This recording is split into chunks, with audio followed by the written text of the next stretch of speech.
أعوذ بالله من الشيطان الرجيم.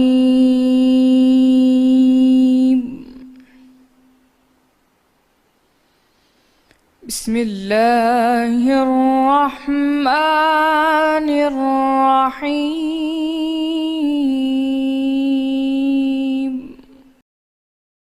شروع اللہ کا نام لے کر جو بڑا مہربان نہایت رحم والا ہے۔ طٰہٰ،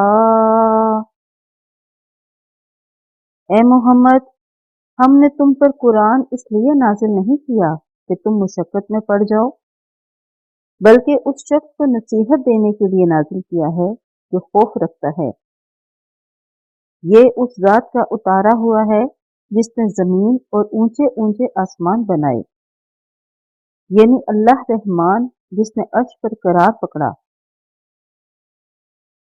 جو کچھ آسمانوں میں ہے اور جو کچھ زمین میں ہے اور جو کچھ ان دونوں کے بیچ میں ہے اور جو کچھ زمین کی مٹی کے نیچے ہے، سب اسی کا ہے۔ اور اگر تم پکار کر بات کہو تو وہ تو چھپے بھید اور نہایت پوشیدہ بات تک کو جانتا ہے۔ وہ معبود برحق ہے کہ اس کے سوا کوئی معبود نہیں ہے، اس کے سب نام اچھے ہیں۔ اور کیا تمہیں موسیٰ کے حال کی خبر ملی ہے؟ جب انہوں نے آگ دیکھی تو اپنے گھر کے لوگوں سے کہا کہ تم یہاں ٹھہرو، میں نے آگ دیکھی ہے، میں وہاں جاتا ہوں، شاید اس میں سے میں تمہارے پاس انگارے لاؤں یا آگ کے مقام کا رستہ معلوم کر سکوں۔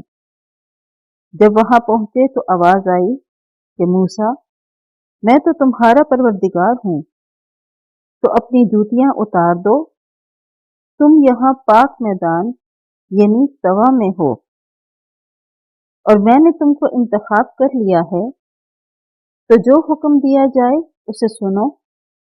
بے شک میں ہی اللہ ہوں، میرے سوا کوئی معبود نہیں، تو میری عبادت کیا کرو اور میری یاد کے لیے نماز پڑھا کرو۔ قیامت یقیناً آنے والی ہے، میں چاہتا ہوں کہ اس کے وقت کو پوشیدہ رکھوں تاکہ ہر شخص جو کوشش کرے اس کا بدلہ پائے۔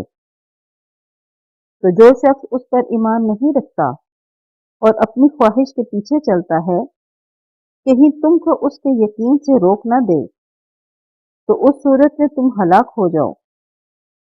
اور موسیٰ، یہ تمہارے داہنے ہاتھ میں کیا ہے؟ انہوں نے کہا، یہ میری لاٹھی ہے، اس پر میں سہارا لگاتا ہوں اور اس سے اپنی بکریوں کے لیے پتے جھاڑتا ہوں، اور اس میں میرے اور بھی کئی فائدے ہیں۔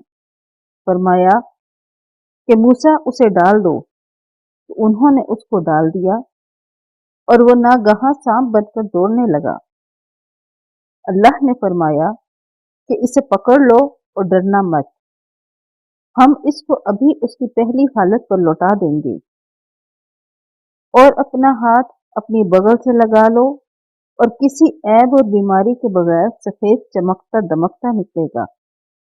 یہ دوسری نشانی ہے تاکہ ہم تمہیں اپنے نشانات عظیم دکھائیں۔ تم فرعون کے پاس جاؤ کہ وہ سرکش ہو رہا ہے۔ صدق اللہ